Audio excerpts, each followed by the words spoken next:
नमस्कार, मैं सलोनी नांदे और आप देख रहे हैं केसरी उजाला न्यूज। नागपुर की पुलिस आयुक्तालय ने नागरिकों के सामान के स्थानांतरण का समारोह आयोजित किया था। इस समारोह में कमांड और कंट्रोल सेंटर का भी उद्घाटन किया गया।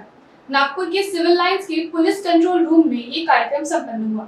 इस कार्यक्रम में महाराष्ट्र के उप मुख्यमंत्री देवेंद्र फडणवीस की विशेष उपस्थिति थी। इसी के साथ ही नागपुर पुलिस कमिश्नर रविंद्र सिंगल और joint police commissioner Ashwati Dorje भी इस समारोह में शामिल हुए।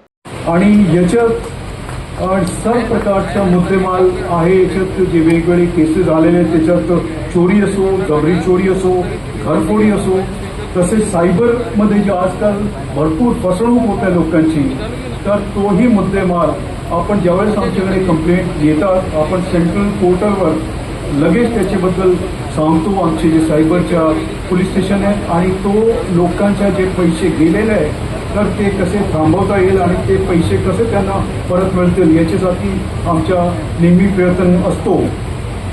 आणि याच्यातच जवळपास 1,07,00,000 सायबर क्राईममध्ये सर तो गेला होता, तेही आपण सर थांबवला एक केसमध्ये आणि ते आपण आज मुद्देमाल लोकांना परत देणार आहे।